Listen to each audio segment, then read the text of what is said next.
भारत सपूत YouTube channel पर आए हुए सभी दर्शक महानुभावों का जो हमारी यह प्रस्तुति देख व सुन रहे हैं, आप समस्त सज्जनों को हृदय से साधुवाद व धन्यवाद। गुरुजन, विप्रजन और इष्टदेव के सादर चरण वंदन के साथ आज के विषय वस्तु पे आते हैं। हठ सिद्ध परमहंसों द्वारा सेवित तथा वंदित सर्वकुंभक प्राणायाम की विधि तथा परिचय तथा उससे होने वाले लाभ को अवगत कराने से पहले आपको 3 अन्य प्राणायामों से अवगत कराते चलें कि पूरक प्राणायाम, कुंभक प्राणायाम और रेचक प्राणायाम। कुंभक प्राणायाम आप मूल विषय ही है आपका, तो चलिए पूरक को समझिए। पूरक जब हम श्वास को, वायु को शरीर में बाहर से लेते हैं, भरते हैं, उस क्रिया को पूरक प्राणायाम कहते हैं।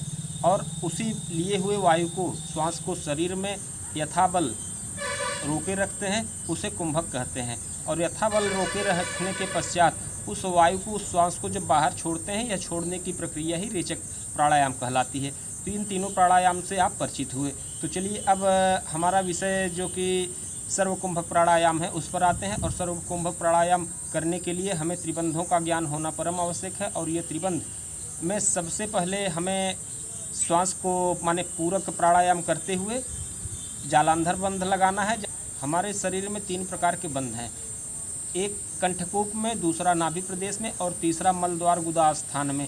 ये 3 स्थान हमारे शरीर में बंध के स्थान हैं। और इन बंधों का हमारे शरीर से बहुत गहरा नाता जुड़ा होता है, जिसे हम किसी अन्य वीडियो में बताएंगे, जिसकी चर्चा करेंगे। इस वीडियो में सर्वकुंभक प्राणायाम पे ही हम विशेष ध्यान देते हैं।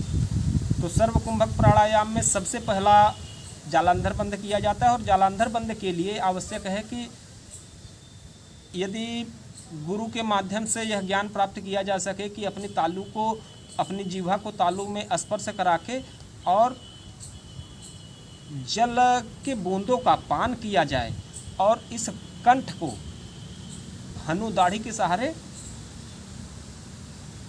बांध दिया जाए, मतलब कीलित कर दिया जाए, लॉक कर दिया जाए।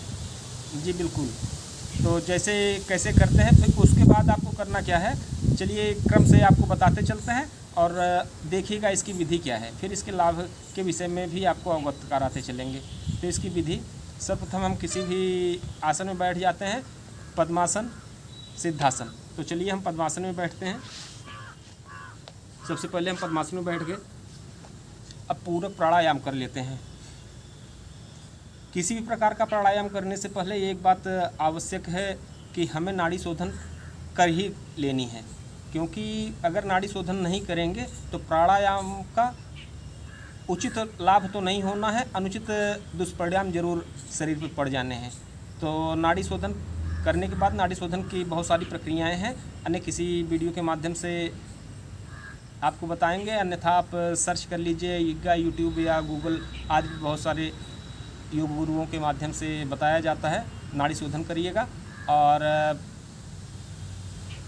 तो चलिए त्रिबंध में सबसे पहले जालांधर बंध को लगाते हैं। और जालांधर बंध को लगाते हुए, इन त्रिबंधों को पूर्ण करते हुए क्रम से एक सर्वकुंभक प्राणायाम कैसे कंप्लीट होता है, इसे आप देखिएगा बगैर वीडियो को स्किप किए। एक ही प्राणायाम, एक ही सांस में हम जो भी करेंगे वो आप देखेंगे। तो कम से कम उतनी देर तो आप बने ही रहें, क्योंकि वह पूरा प्रक्रिया अगर मेरे एक श्वास तक आप इस वीडियो पे नहीं बने रह सके तो भैया इतनी तपस्या तो बेकार है ना। बंध अर्थात बांध, जिसे हम डैम कहते हैं। जिस प्रकार किसी नदी अथवा तराई वाले क्षेत्र में किसी निश्चित उद्देश्य की पूर्ति के लिए डैम अर्थात बांध बनाकर जल के प्रवाह को रोककर उससे संरक्षित अथवा एकत्रित करके उसे किसी अन्य डायरेक्शन में मोड़ देते हैं, उसी प्रकार शरीर में जहाँ जहाँ जलीय क्षेत्र है उन स्थानों पर बंध लगाकर योगाभ्यासी अपना योग सिद्ध करता है। हमारा शरीर जल प्रधान तत्व है, इसमें 72% जल ही भरा है। और इसके 3 प्रमुख जलीय क्षेत्र है जहाँ से संपूर्ण शरीर में जल का प्रवाह होता है। पहला हमारा कंठस्थान, जहां कपाल रंध्र से जल का स्राव होता रहता है, इसलिए इस स्थान पर जालांधर बंध लगाते हैं, इसे जालांधर कहते हैं। दूसरा हमारा नाभि प्रदेश अर्थात पेट का हिस्सा, जहां हमेशा जल भरा रहता है, इस स्थान पर उड्डयन बंध लगाते हैं। और तीसरा गुदा स्थान जहाँ से मलमूत्र का त्याग करते हैं, यहाँ मूलबंध लगाकर अर्थात बांध बनाकर सारे प्रवाह को सुषुम्ना नाड़ी के डायरेक्शन में प्रवाह कराते हैं, जिससे योगी अपना योग सिद्ध करता है।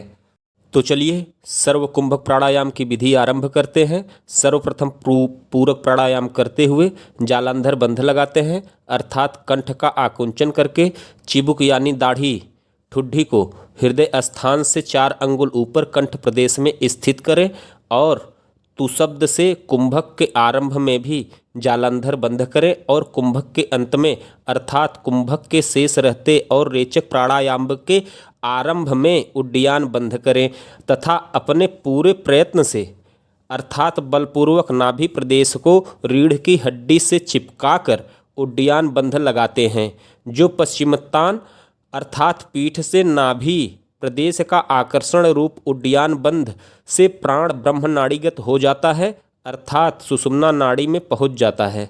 यदि जिह्वा बंध किसी गुरु के माध्यम से भली प्रकार जान लिया जाए तो जिह्वा बंध करने से ही जालंधर बंध प्राणायाम सिद्ध होता है, जिससे मूल बंध उड्डयन बंध करने का कोई प्रयोजन नहीं रह जाता। किंतु यदि आपको जिह्वा बंध का ज्ञान नहीं है तो आप त्रिबंधों को भली प्रकार लगाकर सर्व कुंभक प्राणायाम कर सकते हैं। ध्यान रहे, भली प्रकार न जाना हुआ मूलबंध नाना रोगों को पैदा करता है। यदि मूलबंध करने पर बकरी के समान मल निकले तो जानना कि मूलबंध भली प्रकार नहीं हुआ। इस प्रकार आपने सर्व कुंभक प्राणायाम की विधि देखी व सुनी। अब आपको 8 प्रकार के कुंभक प्राणायामों को नाम सहित बताते हैं।